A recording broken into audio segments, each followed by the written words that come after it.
Hey there. Hi. What's up?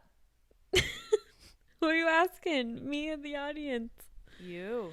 Oh, I've never been asked such a question before. Just kidding.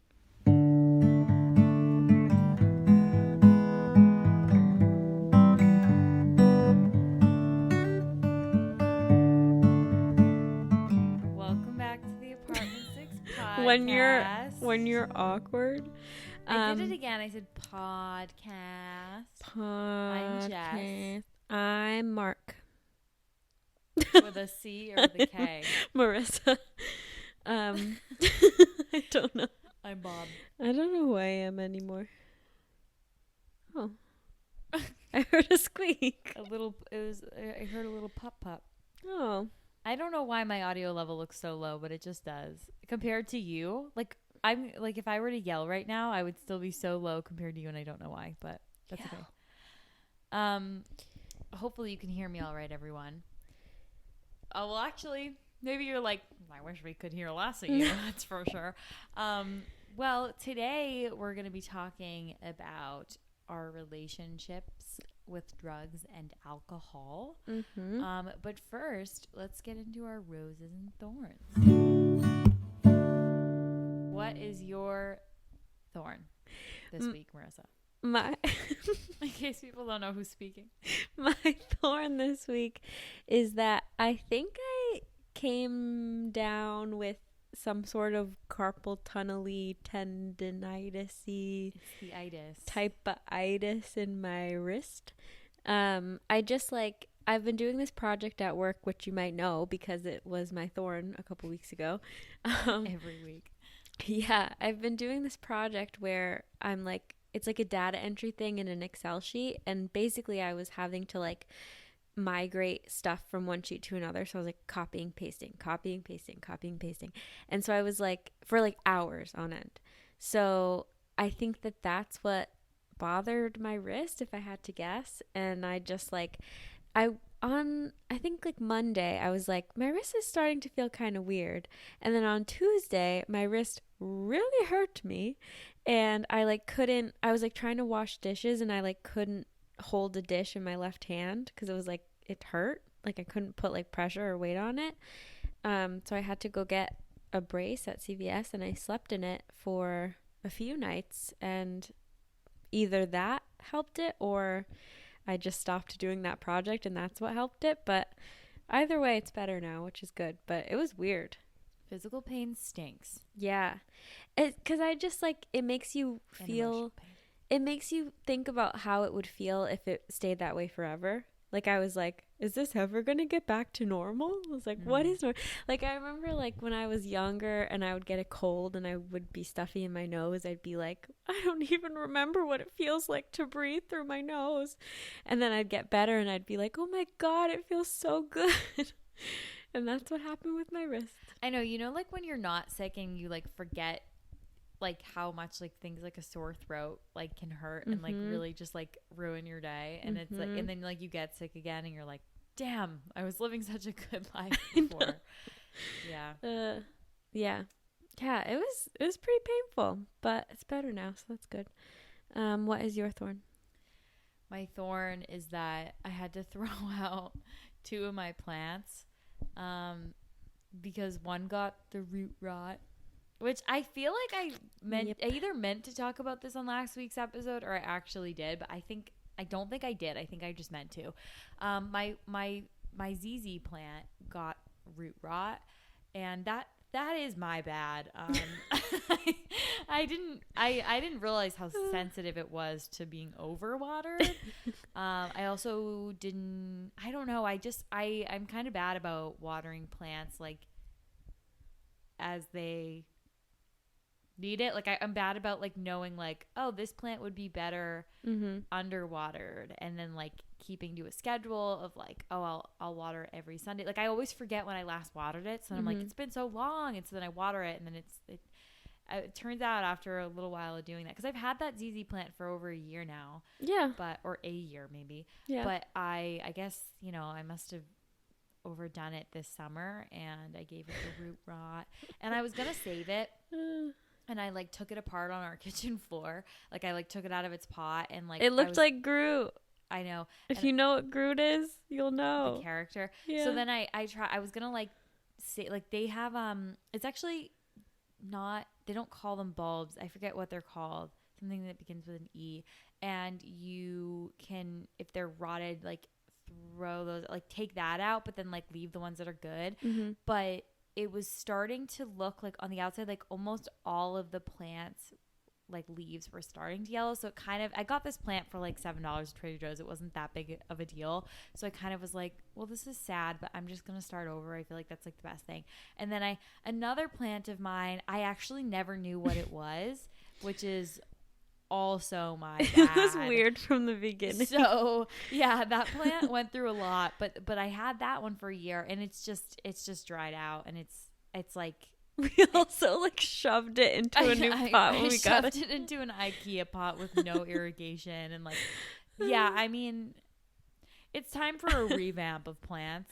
And then our fiddly fig is like, I mean, it's better now because we put it on the floor away from the window. But apparently fiddly figs don't like direct sunlight, which Marissa bought it for our I will say, I'll give myself credit and say I had nothing to do with this. Like none of that is my fault. But you know, it's kind of it's sad because I do really like it. But it's gonna be okay, I think, because we put it on the floor away from direct sunlight and it already looks better. Yeah, and I also downloaded that Planta app that everyone's been talking about, and I like registered the plant. Good. So it's gonna tell me apparently like when I need to water it and stuff. But yeah, things are gonna be different this time. I can feel it. Well, because like this one was pretty expensive. Like I didn't get it from Trader Joe's for like under $10. Like it was from like, you know, the like artisan plant shop downtown. Yeah, the ones in my room were like, I got one of them at Home Depot and one of them at Trader Joe's, so it wasn't a big deal. Yeah, and I also just like when I brought it home, I was like, this is gonna be the test of my like plant knowledge, because like I've been good at keeping the plants I have alive, but they're all like succulents and a snake plant and cacti. Like they're all like easy to keep alive things. Yeah. So I was like, I'm gonna see if I really have what it takes by trying to take care of this fiddly fig, and I'm like, maybe I don't have what it takes. Yeah, and like I like cactuses and snake plants and stuff, but like I prefer like leafy greens. Leafy greens, like you know what your doctor tells you to eat to get calcium. Yeah, like I prefer things that are like leafy for my space. So I kind of don't have a choice but to like make this work. But everything else is doing all right in terms of plants, I think. What's your rose this week? My rose this week is that we got our sink fixed.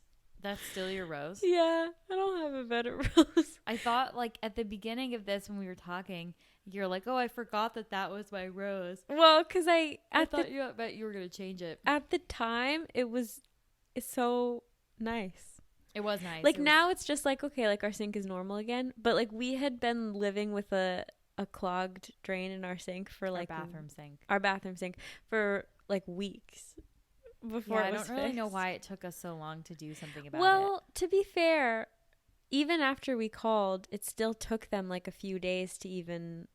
Yeah, but like this has been happening for like months. So, like my mom like brought it to my attention like months ago. That's so true. And then I kind of was like, yeah, I wasn't sure. I feel like I just didn't notice at first because I was just like, maybe it's always been like this and I've never. And then it got to a point where I was like, yeah, it definitely wasn't always like this. Yeah. And then I don't know. We both like went home and I used to stop yawning during the podcast. And then I put baking soda and vinegar down it per my mom's suggestion, which is like a natural, clean. It fizzes up, so it'll bring up like some dirt and whatnot. But that didn't help at all. And I went through like almost a whole bottle of vinegar. So I don't know. But I called on like Monday and they didn't come out until like Friday. Yeah. But now it's great. And it took them like 5 minutes. It was literally like they came in and waved a wand. But I feel like that's the thing. It's like it's never, especially like when you're working from home, it's like it's never like fun to get your space interrupted. And then like with COVID, it's like we like put masks on for them to come in and it just doesn't feel good. So I was like putting it off, and then it was such an easy fix. And it's actually funny because like speaking of like like something going wrong physically, and then it like feels so good to have it be normal again. That's like how it felt with the sink. Yeah. Like it was like, oh, this is how it feels to have a normal sink. You want to know the real TMI? This is to the listeners, obviously. You know it because you were there. The real TMI of this situation is that one day Marissa was brushing her teeth and like, you know, was spitting into the sink, but like the water wasn't draining. So like she's spitting into a puddle. Yeah. And then I brushed my teeth after her. At one point I spit into the sink and it like flung back up into my eye. Yeah. So I literally looked at her. I was like, that's enough. We're calling on Monday. Yeah. Because it was like her toothpaste spit and my toothpaste spit combined in the tap water. Oh, and like God. a drop of it shot into my eye. And I was like, enough. God. Well, what's your roast? Oh, she's taking a sip. Oh, My rose. she's taking a drag and she's calling a cab and he's having a smoke. She's taking a drag. What? All right. My rose is that my best friend Julia came and visited We stand. yesterday. I freaking love Julia, and it was so good to see her, and it was so good to talk to her, and like she's one of those people in my life that like really grounds me and really like kind of like reminds me of being like the younger me, and like the carefreeness that we felt when we first became friends at like age 13 or 12. And so it's just like always really sweet to see her, but also like it's nice because you've formed a friendship with her. Mm-hmm. So she's just like a great, whenever she comes to visit, it's like so fun. And yeah, I just really love seeing her. That was definitely my rose. Well, should we get into our topic of the day? Oh, sure. Why not? Well, today we're going to discuss the substances The ganja. otherwise known as alcohol and drugs. You know what's funny? We have it written as alcohol and drugs in our like list of topics, but I feel like most of the time when people refer to them, they say drugs and alcohol. Do you feel like that's true? Yeah. Like I just saying it out loud, I was like, why does that feel weird? Isn't like DARE drug and alcohol? Wait, no, maybe not. Maybe I that's think not it's what like- DARE stands for at all. Oh yeah, I don't know. Maybe it's like recreational drugs or something is the R. I'm gonna look up what DARE stands for. Don't accept recreational drugs or alcohol ever. That's what it stands for. It says That was pretty good for on the spot. drug abuse resistance education. Oh. But then there's also something that says drug and alcohol resistance education. Then there's, oh my God, there's the dachshund adoption and rescue education. Damn. Multifaceted. Drugs are real expensive. Right, there are a lot of entries for DARE, but I think That the one's first one I probably- read is probably the most accurate. Yeah. I think so. Yeah, I think we wrote it like that, or I don't really know, but if I had to guess, it was because we were like, we're definitely going to talk about alcohol and how we feel about alcohol, but then it was sort of like, and drugs, because drugs are not something we really like have as much thoughts and experience with. Yeah. So it's kind of like the little side tangent of like just a conversation about really mostly alcohol, but substances in general, and our relationship with substances, such as the ganja. Oh my God.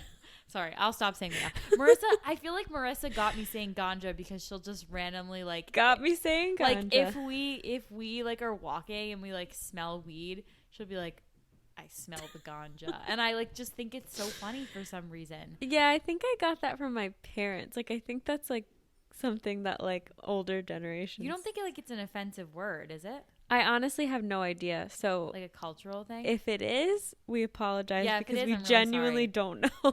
I mean, Could be. Yeah, I don't know. I know that it just means marijuana, but like Yeah. I don't know if there's a certain Yeah, I culture think that it's- uses it. in I which know case, it's I'm like sorry. a slang term for marijuana, but I don't know if it's just like something the kids say or something that like certain groups of people say. Yeah, I don't know. I just know that my parents always said it and I thought it was funny. Yeah, so today we're going to be talking about Mary Jane. And yeah. So, Marissa, where do you want to get started? Well, do you think we should talk about the PP? The peer pressure? This like is a dare class in and of itself. Should we talk to the kids about the PP? Yeah, so let's start here. When was the first time that you experimented with drugs and or alcohol? I think that I tried both within the same year and with the same people. Okay. So I know with the same people is a fact, but I don't know about the same year. Do you want to say your age? Yeah, I think so. I know the first time I ever had alcohol besides like sips of like my dad's beer and like the wine my grandfather makes. He makes wine? He grows his own grapes and he buys something that he like puts his grapes into. I didn't know that. Yeah, so we like refer to it as him making his own wine, but I don't think it's not like the whole thing. He's not stomping grapes in the backyard. I mean, maybe he is stomping grapes. That's the thing he's putting it into. he's got to get them in there somehow. Yeah, I don't really know, but anyway, the first time it was like a fun, like I'm with my friends and we're going to try it. It was New Year's Eve, I think maybe like junior year of high school. And two of my friends, we spent a few New Year's Eves together. And one of my friends brought a few bottles of, or maybe a couple bottles of wine in a backpack over the fact that it was wine is honestly like incredible. Over to my friend's house that we were celebrating it at, and we laugh at this now because he had to like he had to get this backpack full of wine past like her parents as they were like, how are you, like, are you so excited for New Year's, like we're gonna have such a nice night, and he's like walking, you can hear the bottles clinking in his backpack. It was funny. I don't think I got drunk or anything, because I think I drank until I felt something, and as soon as I started to feel something I was like, whoa, and then I stopped. Yeah. So I think I probably just got like tipsy. Okay. And then did you feel pressured to do that, like to get like whose idea was it to drink at this thing, and did you feel like was it equally your idea, or were you like, oh, I feel like I have to do this? It definitely wasn't my idea. I know that for sure. And I also knew that I was really nervous that we were going to get caught, but I wasn't nervous about doing it. Oh, like, it wasn't my idea, but I was like, yeah, I'll do it. Like, I'll try it. But I was really nervous about getting caught with it. Okay. So that was the thing that made me nervous. Had you, prior to that, ever felt pressured? Like, was that sort of the age where you started to feel comfortable, but like before that there was a time where you were put in a situation or you felt pressured, like, oh, I should have had this experience already, but I didn't, like anything like that? Yeah, no, I don't think. It's funny because like you see so many movies and TV shows and stuff set in high schools where they're like, you know, they get into high school and they immediately get invited to this huge party and everyone's drinking, and like I never ever had that sort of experience.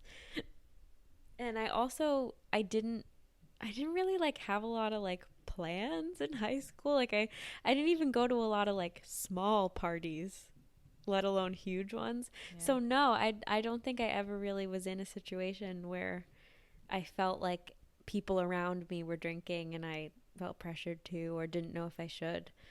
So yeah, that was my first time drinking. Yeah. And then my first time trying the Mary Jane was, I think within that same year. It was definitely with those same two friends, because the same friend who had brought the wine to the New Year's Eve party also had the weed, and he had been like smoking it with another group of friends, and he was like well versed in the culture by then, and he was culture. Yeah. Oh, and he had like a spot where we like parked on the side of the road and like went into this like grassy area where these people had like put up a shed and like decorated it. This sounds really weird. It was like it was in Providence, and Providence is like just small and like artsy. So they like naturally have sheds off the side of the road with like twinkle lights in them. Of course. Yeah. It sounds also very like Riverdale or like some sort of teen drama. Like where they have like a little shack where they get high. It was so like hipstery. But yeah, he asked us if we wanted to go to his spot. We were like, okay. And I don't think I did it right or felt that much, but technically that was the first time. Mm-hmm. Yeah. What about you? My first time drinking, also outside of like sips of something from, I don't know what. But like, if I tried like champagne at a wedding and things like that. But my first time drinking, I don't know if it was sophomore or junior year, to be honest. I know it was like in the fall. I think I was 16. I think I was 16, about to turn 17. So I think it was fall of junior year. Mm-hmm. And I went to someone's house. We had like a house party, but it was like a small group of people. I don't know if it was like for this girl's birthday or if she just like hosted us one weekend. I don't really know what the situation was. And I remember that I was basically drinking like I think it was like whipped cream vodka with like orange soda, like to make like a creamsicle or something. Like that's what I was sipping. But like I was sipping it because like I don't even drink like soda. Like I would like maybe have like an orange. I would have an orange soda like every once in a while. That's like one of the few sodas I like. And that like is something that like when I drink soda, like I like really like nurse it because I don't tend to love like very sugary drinks. Yeah. And so me trying to then drink that with alcohol, it was like me like nursing it like the whole night. Yeah. And then realizing that like some of my friends were tipsy and then feeling sort of like, oh, I'm supposed to be doing that. So I either need to act tipsy or get tipsy. I think I chose the route of acting tipsy because I was confused about whether or not when you're around people who are like tipsy or drunk and it makes you kind of feel that way. Mm-hmm. I think that's how, and also I was tired. Like I was getting progressively tired as the night was going on. And like we're sitting in like this basement, like with no sunlight. So I just feel like whether or not I actually was feeling anything, I don't know. But I remember kind of thinking, I think maybe I feel something. I don't know. Yeah. I didn't know what was going on. Well, because it's always easier to blend in than to stand out. Yeah. It was just, and meanwhile, like some of my friends were like really drunk. Wow. And I don't know if it was their first time drinking actually, but they were like fine. Like they were okay, but it was just like they were drunk. And like for a high schooler, maybe you'd say it was really drunk.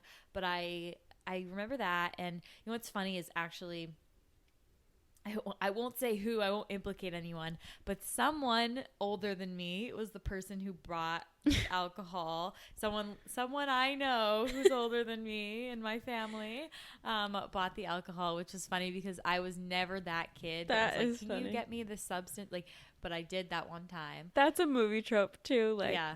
Who's gonna supply? Yeah, like your older sister, your older brother, or like someone. It's always like someone's sibling or someone who has a friend who goes to college. It's such or a like trope. whatever. Yeah. But yeah, and yeah, so we all like somehow equipped ourselves to go to this party. And I mean, obviously from my story, you can tell that I definitely felt peer pressure. And then I remember one of the next big parties.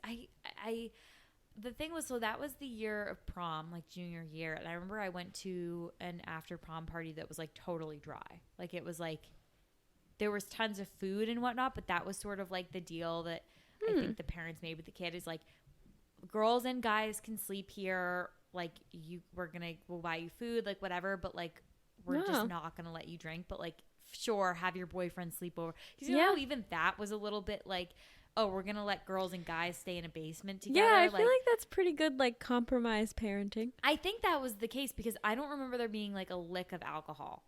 Maybe there was, and I just don't remember. Like, not even like wait, maybe there fucking was. Maybe people snuck it. People might have snuck it, but now that I think about it, it might have been out in the open. I don't remember. I really don't. It was a long time ago now. It didn't seem like that was the vibe, though. Yeah. I don't really remember what we did, but it was just like, it was a lot of people. So I just don't, that was the other thing, because it was like a decent amount. I wasn't really paying attention to like everyone. I just like remember me and like my friend and like who I was like clinging to, kind of thing. Mm-hmm. And then my senior year, I went to another party.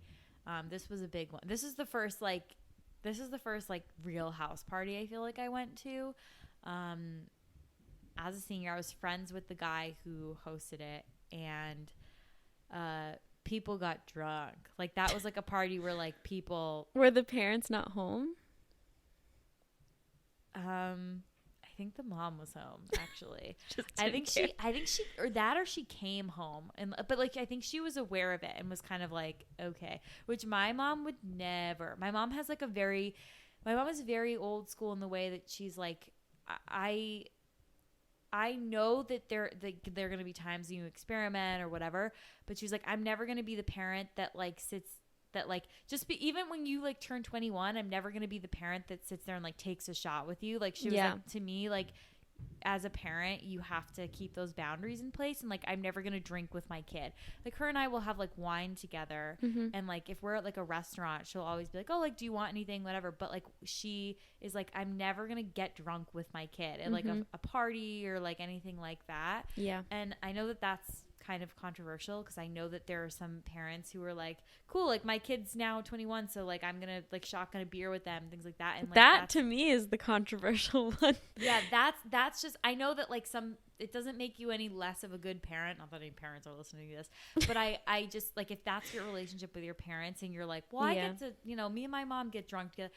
Sure. That's not something that I was taught was okay to do with your kid. Me neither. So I don't know, but that mom, I guess she was pretty cool. But I remember this one kid got really, really blasted, and he like soiled himself and like ended up going to bed. And I think the reason I know the mom was home is because she like was helping that kid. Otherwise, I don't feel like I ever saw her. And I drank at that too, but I don't remember. Like, I remember one of my friends threw up, so I was taking care of her. It was really weird because like we were like walking. It was like both inside and outside. It was like a fall party, and there was like a fire pit outside and whatnot. And I remember I was walking with my friend inside, and like it was like the moment we hit inside, she was like, oh no. And I was like, turn right around. And we like turned around, and she like threw up outside. Oh my gosh. So I don't know. I didn't really get drunk. I was just sort of like there and like playing a role and helping my friends. And like, I think I even like drove home because like, I literally don't think I barely had any alcohol. Like, I think I might've had like half of a drink, kind of like half of like not like a beer necessarily, but something like a hard lemonade or something. Yeah, like it's not like I had like a hard of alcohol. Like a mojito or vodka soda. Yeah, like I was very like mild and tame, and I think part of it too was I knew I was driving home, so I was like, I'm gonna like try a drink because I don't know what that's like, but I was like gonna be there for hours. But again, I felt that like a similar pressure to like get drunk. And well, speaking of driving home, I have 2 more stories from high school about like that time in my life in which driving home played a role. Yeah, so I remember this. So, and I wasn't there, but I have a story from smoking and a story from drinking. And by the way, I think I can say with certainty that all of my experiences in high school with substances weren't with people who went to my school or weren't with like friends from school. They were with friends from camp. Mm-hmm. So camp for me was the environment where like I felt a little more pressured to be like cool. Because I feel like in high school it was very obvious to everyone else that like I wasn't the cool girl. Okay. But like at camp, I could be a little cool. Yeah. So I like Sure. I kind of felt like I needed to like play that role in order to be seen as cool by those people. But it's funny because I never felt that way in high school. Like in high school as in like physically, not as in like the time period. But yeah, maybe this was like the second time I had tried smoking weed, but I went to an outdoor concert with the same two friends that I had talked about before that I tried both things with for the first time. And my friend and I, it was an edible, I think. And we felt it. Yeah. And that was like the most I've ever felt it. Edibles are dangerous. Because like you can smoke wrong really easily, but you can't really like chew and swallow wrong. Right. That's why they're so dangerous, because they end up hitting people and they don't. Yeah. They're like, oh, I need more. Yeah. And then you don't realize that it's hitting you. Mm-hmm. So we were at this outdoor concert and all of a sudden it hit us and we just like I just remember like not knowing what the hell was going on. Like I remember like continuously trying to say the ABCs in my head because I was getting scared that I was like losing control of my like faculties. And I kept being like, oh my God, like if something happens, like I'm going to need to be able to like function. So I need to keep saying the ABCs so I can like stay on this earth and stay focused. Did you say them? I could have been saying them out loud, but I think I was just thinking them in my head. But towards the end of the concert, my friend and I turned to each other and we said, oh, we're really hungry. We should go to that Panera. Because we saw a Panera behind us. We went over to there and there was no Panera there. Interesting. So we both like hallucinated a Panera. Or was it just further than you thought it was No, like there right was there, no, but it was like no, there was no Panera. Because you know how Panera like anywhere near you? No, like nowhere. You know how they have like the sign has like, maybe I'm wrong in my memory now, but I think the sign has like some purple, some green, some yellow, and there are some like swirly things. Yeah, I think it's like a cup of coffee and like the swirl In the swirls. Of like the coffee. Yeah, I think we like saw the colors in the swirls. And we were like, it's a Panera Bread. And it was not a Panera Bread. And it's like a bank. Yeah, we were like, oh, darn it, we were hungry. That's really funny. Then she had driven us. Mm-hmm. So, and we weren't supposed to be like taking edibles. Like nobody knew we were doing that, as in like our parents. Wait, where did your third friend go? He went off with the friends that got him into the stuff in the first place. Oh, geez. Because like we also met them last night. So that night, I mean. So he was like, last night, meet my friends, and then he just like went off with them. Yeah.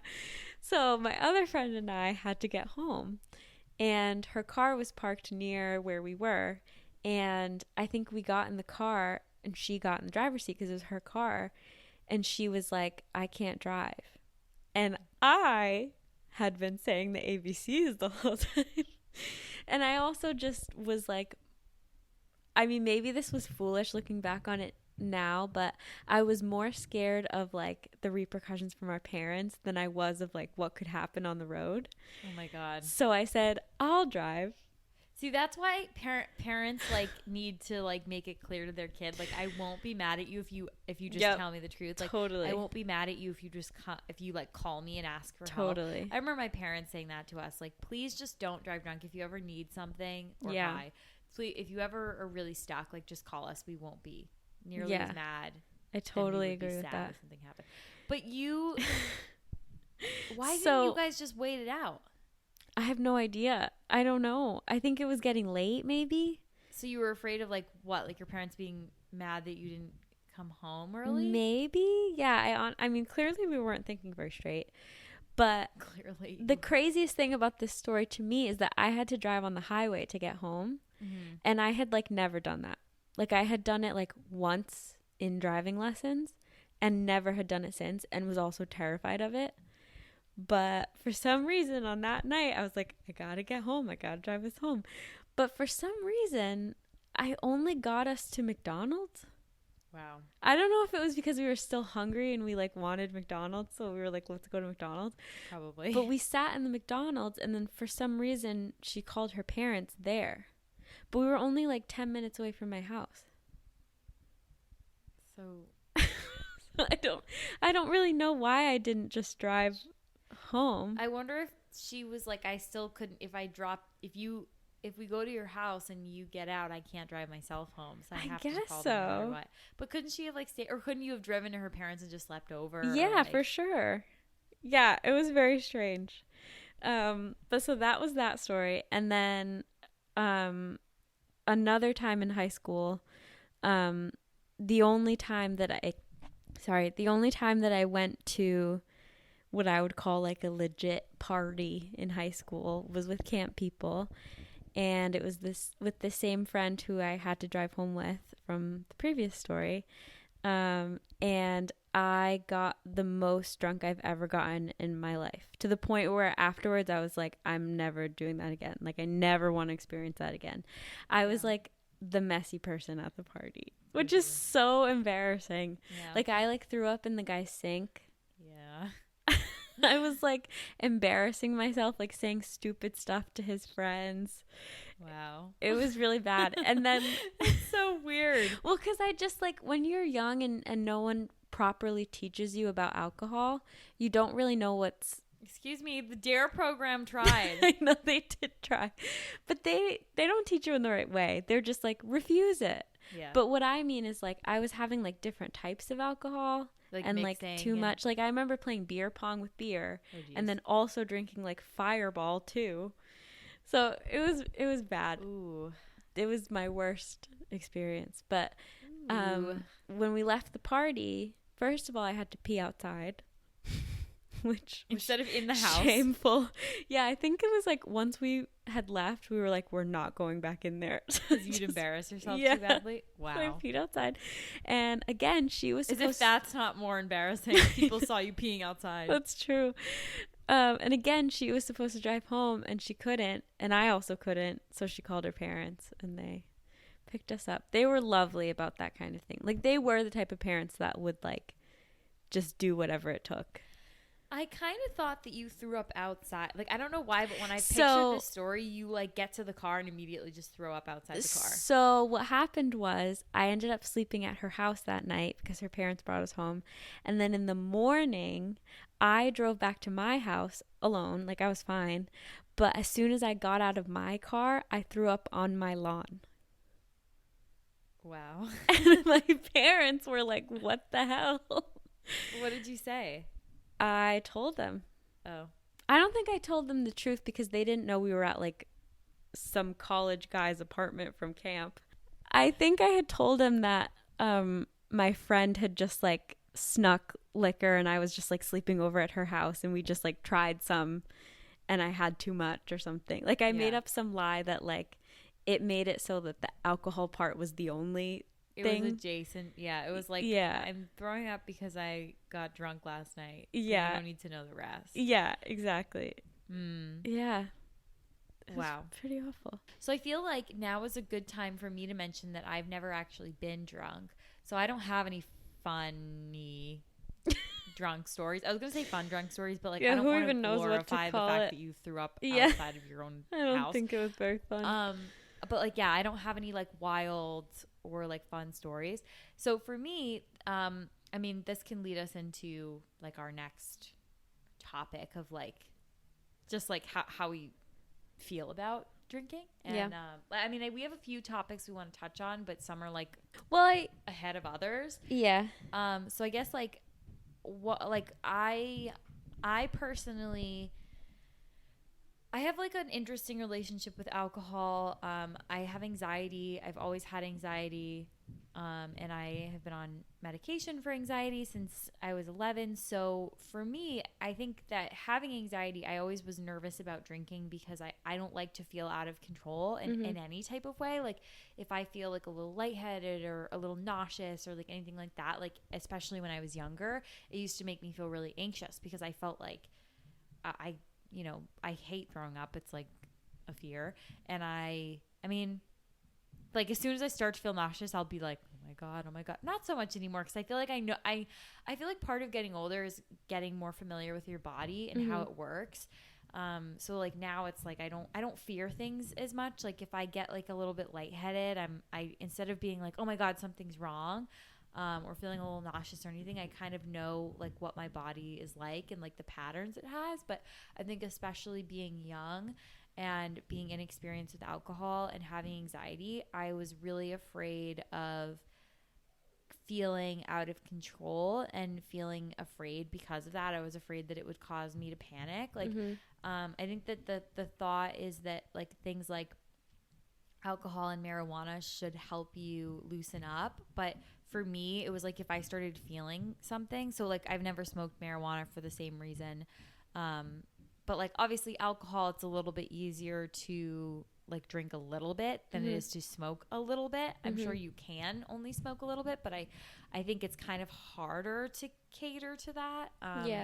Just because it's harder to quantify, right? Like, you know, if you were to like take a hit of something, it's easier to see how much you're sipping in a glass than it is to be like, I'm inhaling this much or whatever. Yeah. So I think like I spent like my young life before turning 21 and even the first couple of years after turning 21 feeling very like nervous about substances and the effects that the immediate effects that they had on my body. So when I drink, I never have drank with the purpose to get drunk. I guess like in a way I drank to like get tipsy, like in high school. Like I was trying to, but not because I wanted that. Like I didn't actually want to feel tipsy, but I wanted to fit in. I've never actually like been like, oh, I really want to feel a relief right now, so I want to get drunk. Like that's never been something I felt. That sounds like kind of scary to me. Not so much anymore now that I'm older. And again, I have that confidence in knowing my body and knowing what works for me. But I only ever would drink if like another thing is like, because I don't drink to get drunk, I'm not going to like, do shots of gross ass things. Like when I turned 21, like started to experiment with like what drinks I like to drink. Like, do I like mojitos? Do I like margaritas? Do I like champagne? Do I like wine? Things like that.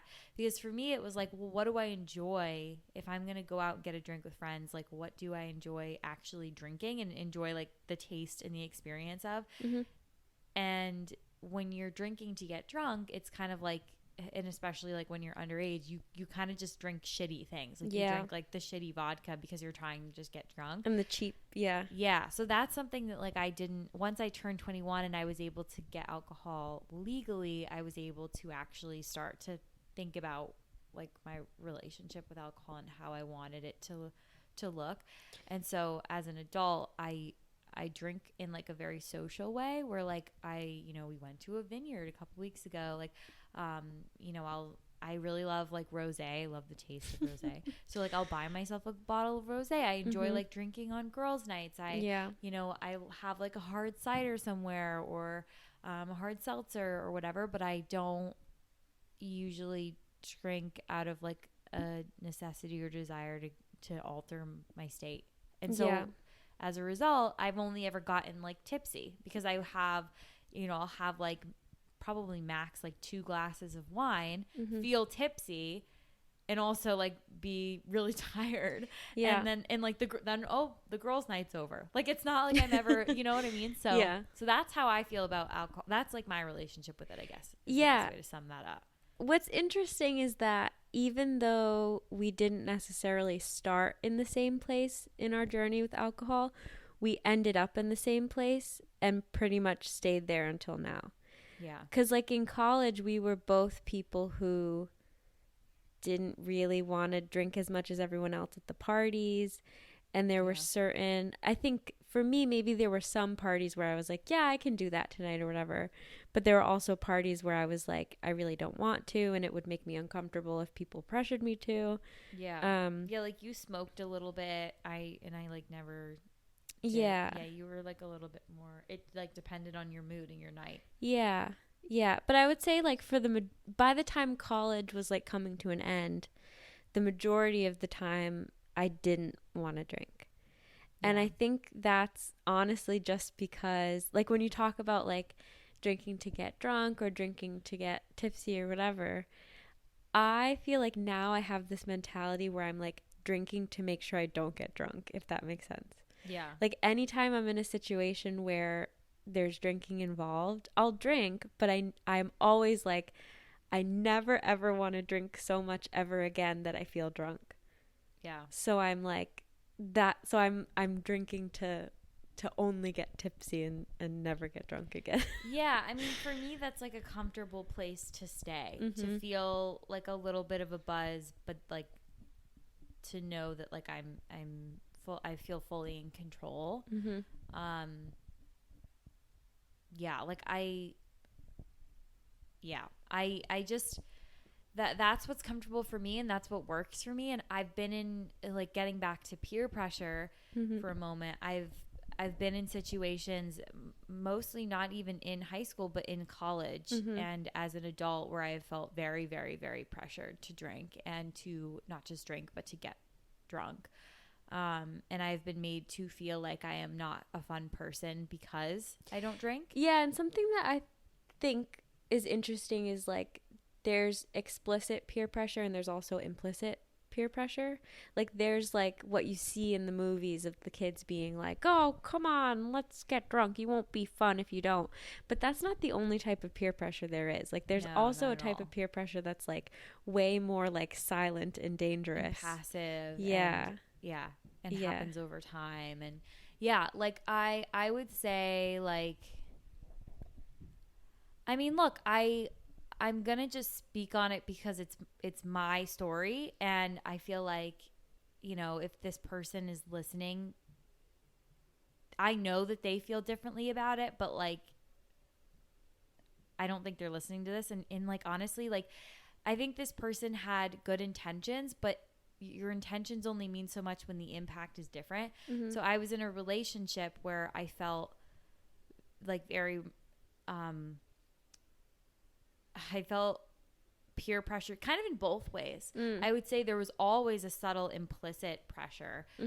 But then there were some times that explicit, you know, where it was like in the immediate sense, where it would be like, we're going out. So it would be like, oh, are you going to order a drink? Yeah. Are you going to drink with me tonight? But then other times it was just like sort of you know, alcohol wasn't in the picture in that like immediate sense, but it would be like we'd be having conversations about alcohol in general, and it would be like, I just think you would have fun if you tried it. I think you would like it more than you think. Like, when alcohol wasn't actually like in the equation at that moment, like it wasn't like we were sitting at a bar and they were then telling me that. It would be like us having like a conversation at like any other time. And same thing with marijuana. And like, I just, it's not to put that person on blast, but just that, like, because they've grown as a person too, I'm sure. Like, we're older now, but the impact of that was different than their intention. And that's something, like, I felt the impact of feeling like, oh, they wish I drank, and I can't give that to them because I don't feel comfortable. So either I'm going to feel uncomfortable because I'm going to drink, or I'm going to feel uncomfortable because I'm not and they want me to. Yeah. But as your friend, I think it's really cool that you never... It's really cool. It's like really cool that you never were just like, ugh, this is too difficult, I give up. Like, I'm just going to give up on my stance on this, and I'm just going to do whatever this person wants because it's easier that way. Like, you never did that, which is great. I think that if it's a stance, like, say you're like straight edge, you know, so it's like straight edge is like a lifestyle of like, I am choosing not to drink or smoke. And I think like in some cases it also has to do with sex and things like that. That's one thing. I think that like it wasn't something where I was like, oh, I'm never going to drink underage. Like I didn't just like come up with this. It's like literally what I feel in my body. Like, your instincts. Yeah, like my like fight or flight tells me not to do that because like there's something like when I like what bothered me and what I would try to explain to that person was like when I do start to feel tipsy, especially if I'm like in public, like if I'm at a restaurant, like not, I mean, again, not anymore, but I remember that feeling. I would start to panic. I would start to like feel like I couldn't breathe right. I would start to be like, I think I'm feeling lightheaded. Like, am I getting drunk? Oh my God. Like I used to get panicky. Yeah. And so I kind of was like, you want me to do this to like relax me and like to like loosen up in quotes, but like it actually winds me tighter because when I'm not worried about like what my body's doing with the alcohol and when I'm not worried about like, oh, I just drank, I hope that was like not too much, or I hope that doesn't make my stomach hurt, or I hope that I don't do anything stupid. When I'm not worried about that, I just get to be me. But like if you are around me and I'm feeling anxious, it turns into like I'm not necessarily even talking to you. I'm all in my head. So I kind of like would try to talk to them about that, and they got it. They understood that that's how I felt, but I think that they couldn't let go of the fact they always thought, yeah, but maybe it wouldn't be that way if you just pushed through that. Yeah. And I just couldn't get myself to push through it. And I think that like I've tried to talk about and be honest about the fact that like I don't think your anxiety should get in the way of everything. I like otherwise like you won't do anything, right? Like I wouldn't have flown anywhere, and there are like things I wouldn't have done had I wouldn't have gone to my first sleepover at someone's house like if my anxiety had gotten in the way. I think you constantly need to like look at your anxiety and like be like, why is that there? And then like, is it necessary? Because anxiety is like that fight or flight. And so you have to be like, is there something I'm fighting for by not doing this? Like, what is really, is like, this is my body's mechanism for like protecting me, but is this something I need protecting from? And like getting on an airplane is not something I need to be protected from. It's going to be fine. It's just an anxiety. But I think like there are certain things like as I get older that I'm just not willing to like push through my anxiety for. So like one of them in like a very trivial way is like going on rides.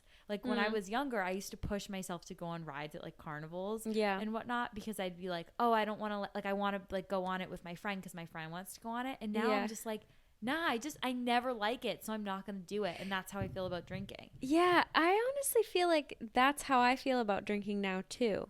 Yeah. Like in the past, the discomfort of it was worth it because of like approval from friends or like appearing more cool than I actually was or whatever.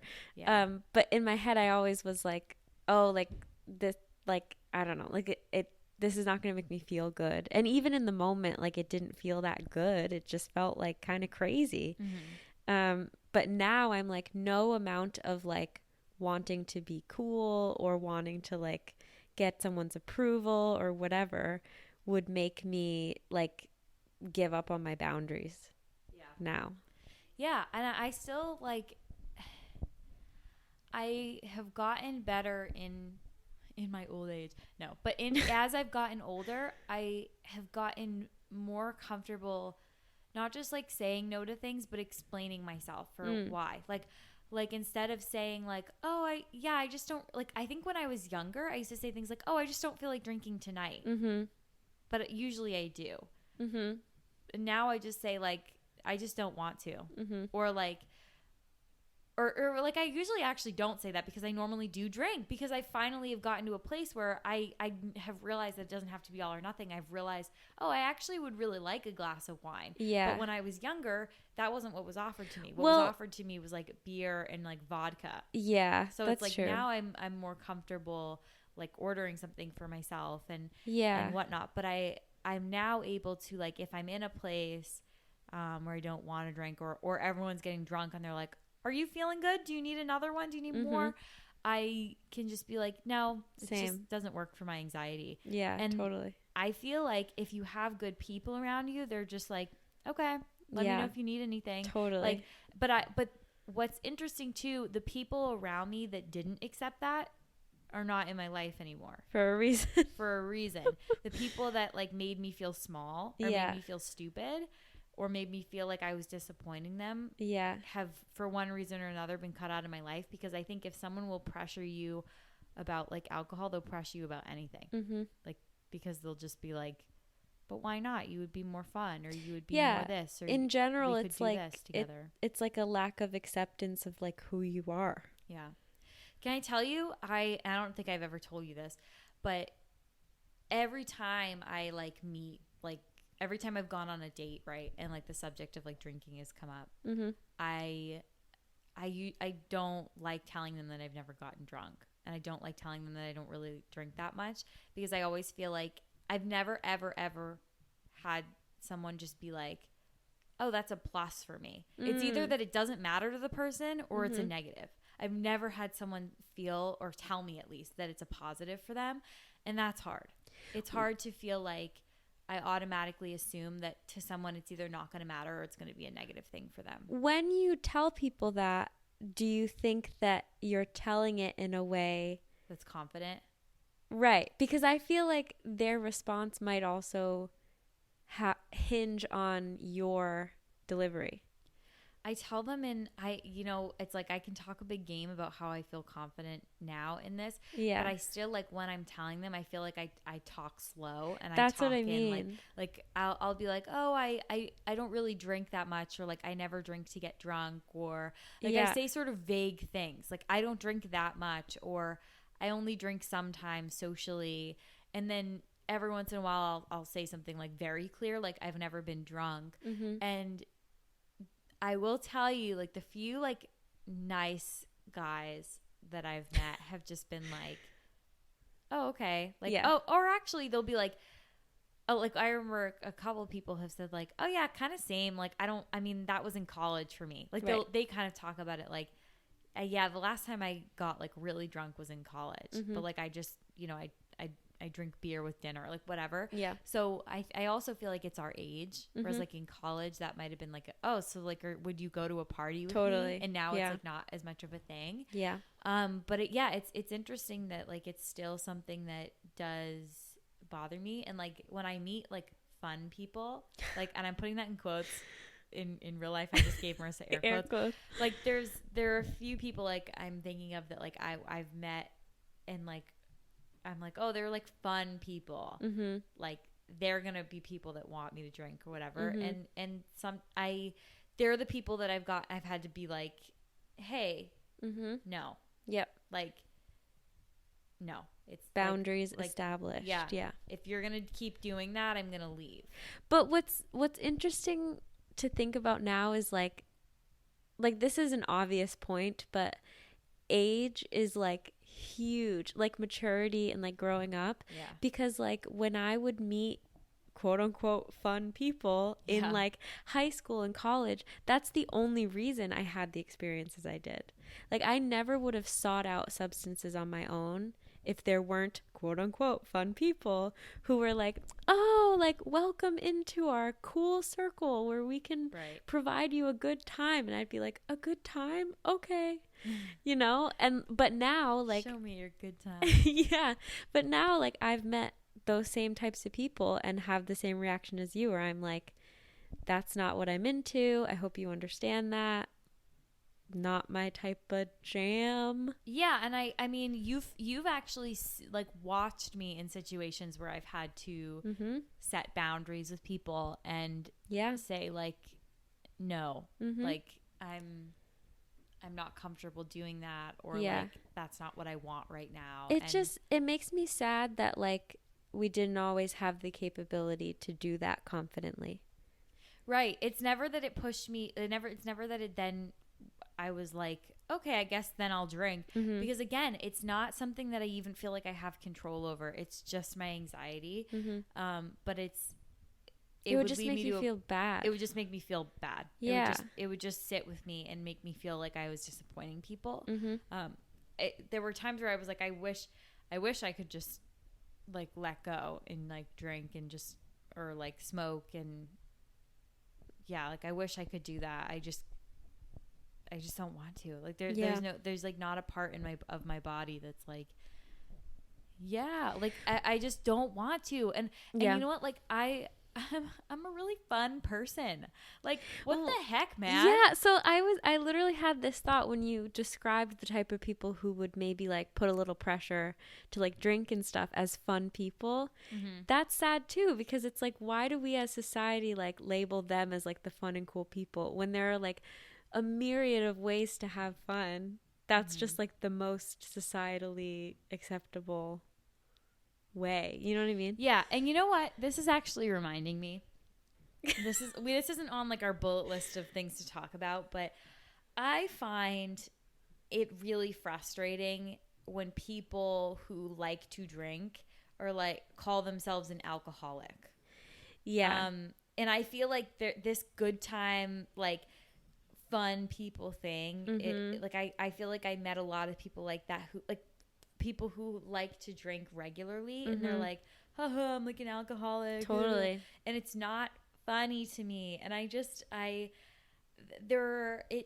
like just you talking about that just kind of reminded me. And then like the reason I'm bringing up this, that people make that comment, is it's just reminding me how many,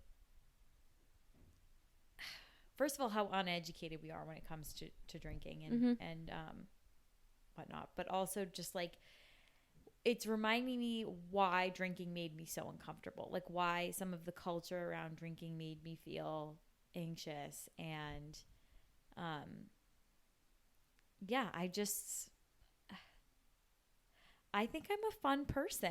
I really think that like I am like fun at parties, and I feel like if you weren't like keeping tabs on me and what I was drinking all night, you would notice that I'm actually having a really good time. Totally. And like when we like had like our a cappella parties, a lot of what I liked about those is that they're not like those stuffy parties where people get drunk and then like sit around and like talk to them. Like we used to have we used to dance, we used to be singing at the top of our lungs, we'd be like playing games, we'd like laugh at weird stuff, we'd be telling stories, like we had like actual fun because we were friends, real friends. And it's like at those things, like no one even noticed that I wasn't drinking, or that I was only having like a glass. And when people did notice, they'd be like, "Oh, good for you," and that's how you know that they're friends. Yeah, it's true. So I just feel like if there's anyone out there who's feeling pressured to drink or pressured to smoke, or you don't know anyone else who has never been drunk, you know, I'm a 24-year-old woman. I've never been drunk. It's not to say that I never will be. Yeah. Because I've gotten tipsy, and if I had even like a little more wine on one of those nights, I probably would have gotten drunk. It's not about that. Yeah. The point is I now feel safer to the point where like, because the things that I'm doing with alcohol feel safer to me, like hanging out in our apartment, having a girls' night and playing a game and talking and eating cheese and like things like that. Like it's like those kinds of things are comfortable enough that the drink is like a second hand thing that like if I just kept sipping it, I might get drunk. And so I'm not going to be like, I'm never going to get drunk and I'm going to put my foot down. It's just to say that like at this point in my life, that's not something that's happened for me, and I'm okay with it, or I'm trying to be. Yeah. So that leads me to a question I wanted to ask, which like obviously that kind of answers it already. Oh, sure. But I think it's interesting when people say like, you got to try everything once, kid. Like, you got to fall on your face until you get, you know what I mean? Like, they're always like, yeah, try it. You got to, like, try the weed and try the alcohol and whatever. Do you agree with that?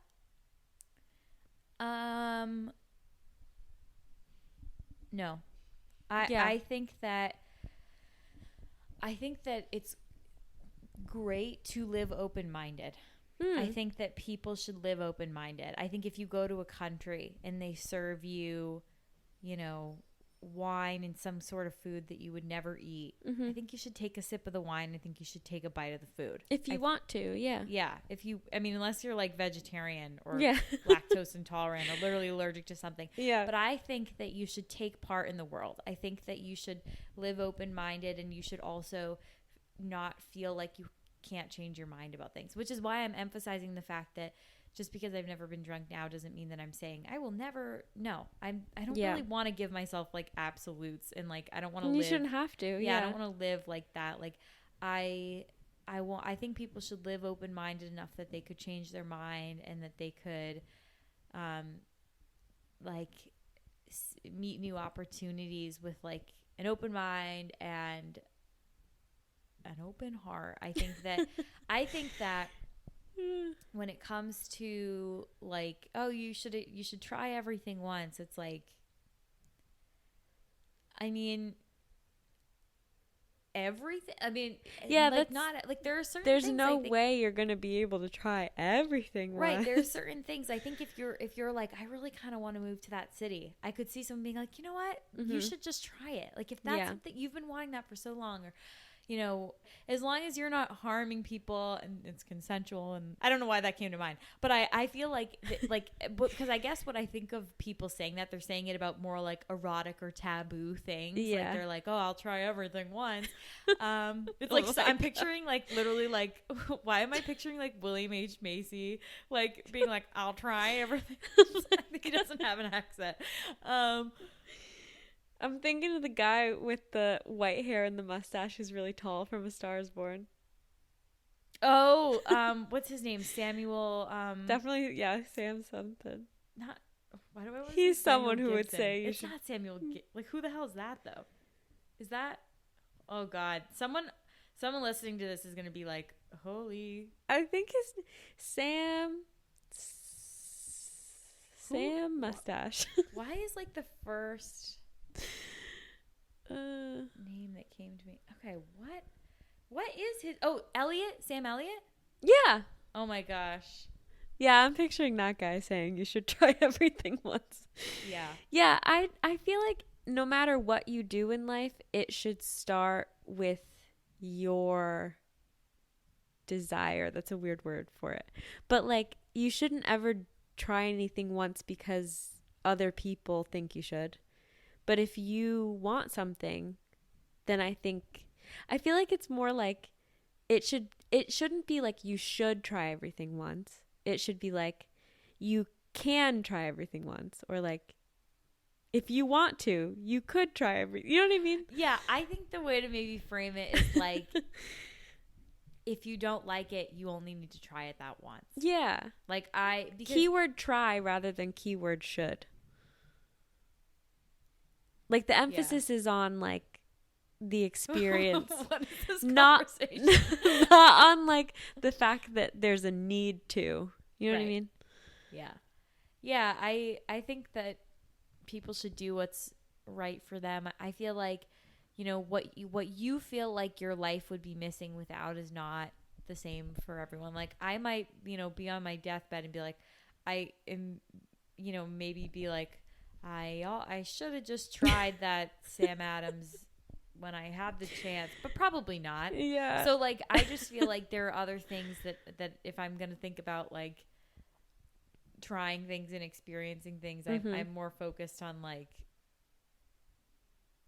not alcohol. Like I don't really care about that. But yeah, I mean, I understand that perspective. I understand people, wanting to experiment with drugs. I feel like if that's something that people are passionate about, like I know some people are really, they want to try the psychedelics and they want to see effects and they want to, and like if that's something that you feel like you need to do, okay, yeah, I mean, be safe about it. But I don't feel like that, and I think that should be valid and honored. Yeah, I feel like I personally am taking this conversation like a roller up and down, and I hope I don't sound too like feisty. Like I feel like there have been moments throughout this where I felt really like digging my heels into something, and I sound sort of like almost like borderline like mad.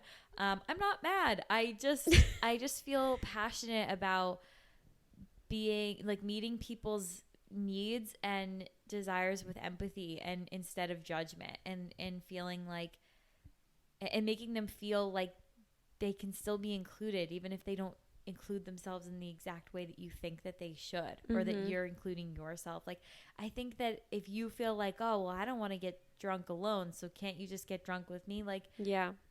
I get that. I get feeling that, but like, then maybe that's not your friend to drink with. Like, I think that like, it's just, we should meet people with empathy, because I haven't always been met with empathy and with understanding, and I would like to think that I've never then turned around and done that to someone else. Yeah.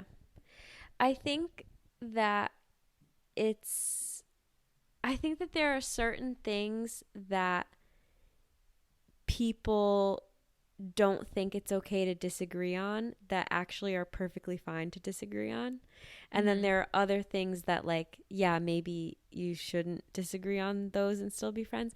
Like, we both follow this YouTuber who has been really outspoken about like politics and like social issues and stuff. And she's gotten a lot of backlash from people who, because I think she said stuff like, if you support Trump, if you still support Trump, then like, I don't want to talk to you. Like, I don't, like, You can unfollow me, that kind of rhetoric. I actually don't know who you're thinking of. I have an idea, but her name is Carrie Dayton. I mean, okay. she's a public figure. That's so what I was thinking. I think I can say her name. But yeah, so she's had people give her backlash and be like, well, you know, like, why can't we disagree on that? And she posted something which I think really resonated with me, which was like, she was like, listen, if you like dairy milk and I don't, that's okay. We can still be friends.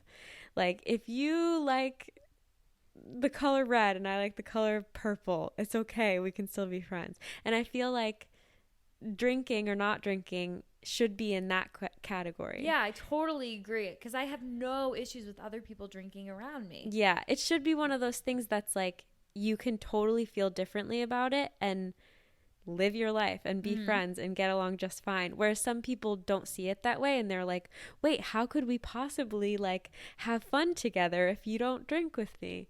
But yeah, I think, you know, like issues in politics and beliefs on social issues and stuff, those are the types of things where like, yeah, you might not really get along if you have entirely different belief systems about like who should have rights in this country. Right. But yeah, if one person wants to drink and the other doesn't, that shouldn't be like a huge deal at all. Totally. Definitely shouldn't be. I agree. Steps down from soapbox. Yeah, I mean, wow, that was like a lot. We covered like drinking, drugs, the DARE program, politics. Yeah, Sam Elliott. I think, I mean, Sam Elliott, William H. Macy. I mean, we're at time, but I feel like, you know, okay, what's a sentiment that you would like to leave the listeners on, Marissa?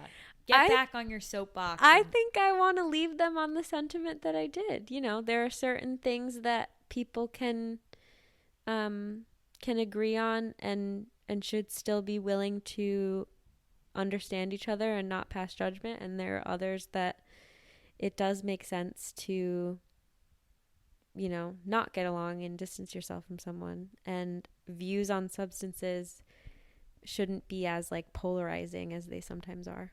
Yeah. Do you have any advice to someone on this topic? I guess I would just say like, and honestly, this goes for like everything in life, but like no matter where you are in your journey, it's perfectly normal and acceptable.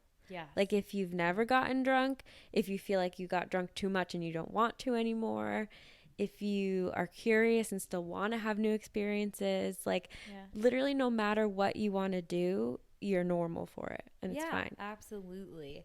Absolutely. Like, I'm not saying in any way that just because that like I've never, you know, gotten drunk that I'm like some pure little angel. Like, yeah, and it's also on the flip side not saying that like people who still do enjoy drinking are like bad people for it. Right, exactly. Yeah, like I don't mean to be like